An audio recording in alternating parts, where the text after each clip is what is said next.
Cuaca wayah ini sudah kadang menentu. Terkadang baru panas, tiba-tiba berubah mendung. Kemudian hujan yang cukup deras diiringi dengan angin yang kencang. Akibatnya ada pohon yang tumbang nang kaya kejadian beberapa waktu lalu. Warga pun dihimbau untuk berhati-hati dalam melakukan aktivitas di luar rumah dalam keadaan cuaca ekstrim. Bila hujan wayah berada di jalan, maka diminta untuk mencari wadah berteduh nang aman.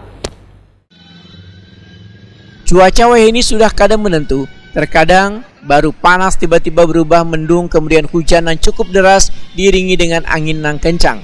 Akibatnya ada pohon yang tumbang nang kaya kejadian beberapa waktu nang lalu.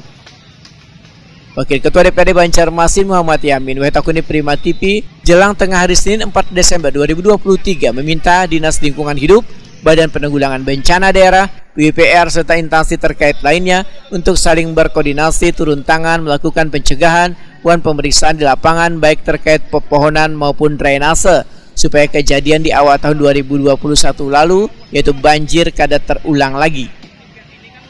Politisi Partai Gerindra ini meminta pula pada Dinas Lingkungan Hidup untuk memitigasi pohon-pohon yang berpotensi rubuh untuk mengurangi risiko membahayakan warga wayah angin kencang. Muhammad Yamin berharap pula pada dinas terkait serta warga untuk turut menjaga dan memperhatikan drainase supaya kada tersumbat agar banyu lancar mengalir hingga kada menimbulkan genangan atau calap.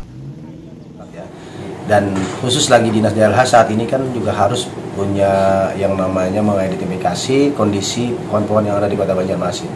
Artinya apakah ini memang sudah layak untuk dirapikan, dipotong dahan dan sebagainya agar tidak terjadi sesuatu hal yang akan mengakibatkan kecelakaan bagi masyarakat kita di Kota Banjarmasin.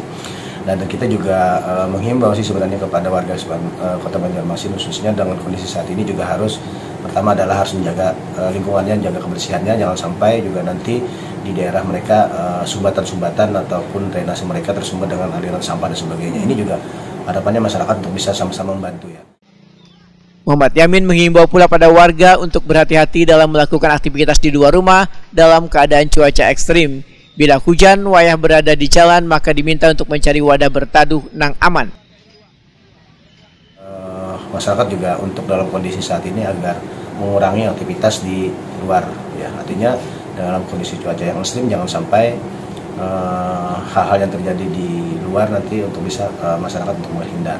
Namun tetap dari pihak pemerintah harus segera dengan memperhatikan kondisi saat ini agar bisa khususnya taman-taman kota ya, khususnya taman-taman pohon-pohon yang besar itu untuk bisa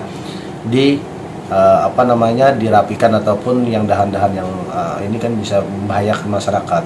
Dan juga mungkin saluran-saluran drainase juga sekarang sudah harus mulai dari kemarin-kemarin juga harus diwaspadai kan kondisinya kan saat ini. Kalau sudah hujannya tidak berhenti maka akan terjadinya yang namanya calap tadi kan, artinya bisa akan masyarakat berdampak akan malah sangat merugikan. Nah, jadi Muhammad Yamin berharap pemerintah kota harus sudah bersiap siaga dalam mengatasi permasalahan yang ditimbulkan wayah cuaca ekstrim ini.